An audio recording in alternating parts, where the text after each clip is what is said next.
ചൂഷണമാണ് ചൂഷണമാണ് ചൂഷണമാണ്. ഹിന്ദുമത വിശ്വാസികളെയും അയ്യപ്പ ഭക്തരെയും ചൂഷണം ചെയ്യുന്ന ഒരു കാഴ്ചയാണ് നമ്മുടെ KSRTC ബസ് സ്റ്റാൻഡിലെല്ലാം കാണാൻ കഴിയുന്നത്. പത്തനംതിട്ടയാവട്ടെ, കൊട്ടാരക്കരയാവട്ടെ, കൊല്ലമാവട്ടെ, നിരവധി പ്രമുഖ ബസ് സ്റ്റാൻഡുകളെല്ലാം അയ്യപ്പൻ്റെ ചിത്രം വെച്ചുകൊണ്ട് അയ്യപ്പൻ്റെ പേരിൽ അതിനൊക്കെ ഒരു വിളക്കും കത്തിച്ച് തിരിയും കത്തിച്ചുകൊണ്ടാണ് അതിന് മുന്നിൽ ഒരു വഞ്ചി വെച്ചിരിക്കുന്നത്.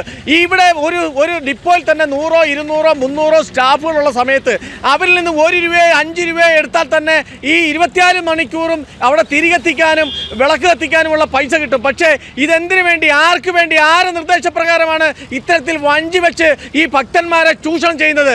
നമുക്ക് മനസ്സിലാക്കാൻ പറ്റുന്നത് ശബരിമലയിൽ പോകുന്ന കുട്ടികളാവട്ടെ, വൃദ്ധരായവരാവട്ടെ, സ്ത്രീകളാവട്ടെ, അവർ ഇരുമുടിക്കെട്ടുമായിട്ട് ഈ ബസ് സ്റ്റാൻഡിൽ വന്നു കഴിഞ്ഞാൽ ആ ഇരുമുടിക്കെട്ട് ശുദ്ധമായ സ്ഥലത്തൊന്ന് താഴ്ത്തു വെച്ച് അല്പം വിശ്രമിക്കാൻ പോലും ഒരു സ്ഥലം കൊടുക്കാത്തതാണ് ഈ സ്റ്റാൻഡുകളെല്ലാം. വിളക്കം കത്തിച്ച് അയ്യപ്പൻ്റെ ചിത്രവും വെച്ച് തിരിയും കത്തിച്ചിട്ടാണ് ഈ വഞ്ചി വെച്ചിരിക്കുന്നത്. ഇതിന്റെ അർത്ഥം എന്താണെന്ന് മനസ്സിലാകുന്നില്ല. ഇതൊക്കെ വെച്ചിരിക്കുന്നത് ശുദ്ധ അഹങ്കാരവും തെമ്മാടിത്തരവും ഹിന്ദു സാധാരണ ഭക്തജനങ്ങളെ, വെറും പാവപ്പെട്ടവനെ ചൂടുന്നത്.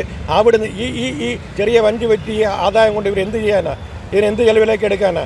അത് സൗജന്യമായിട്ട് ഭക്തന്മാരെ ഈ പല സംഘടനകളും പല സ്ഥലത്തും ഫ്രീ ആയിട്ടാണ് കാര്യം. ക്ഷേത്രങ്ങളിലോ ആരാധനാലയങ്ങളോ വെക്കുന്നത് നമുക്ക് മനസ്സിലാക്കാം. ഈ യാത്ര ചെയ്യുന്ന ഇനിയിപ്പോൾ ബസ്സിനകത്ത് ഇതൊക്കെ വെക്കാൻ സാധ്യതയുണ്ടോ?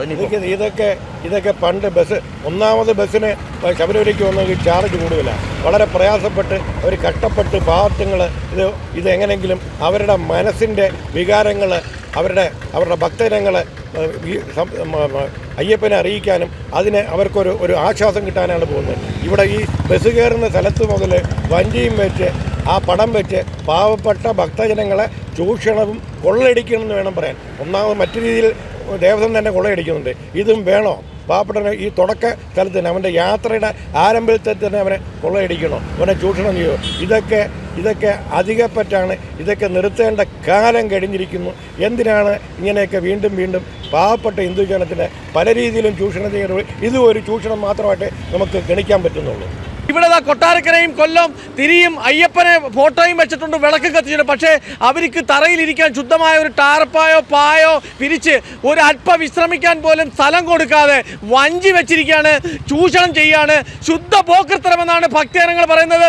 ഇത്തരത്തിൽ ഹിന്ദു വിഭാഗത്തെ, ഹിന്ദു ജനങ്ങളെ ഏത് തരത്തിലും ചൂഷണം ചെയ്യാമെന്നുള്ള ധൈര്യവും ധാർഷ്ട്യവുമാണ് വർഷക്കണക്കിന് ഇതേ കണക്ക് എല്ലാ KSRTC ഡിപ്പോയിലും ഇത്തരത്തിൽ വഞ്ചി വെച്ചുകൊണ്ട് പൈസ ഭക്തരിൽ നിന്നും ചൂഷണം ചെയ്ത് പിരിക്കുന്ന കാഴ്ചയാണ് കാണുന്നത്.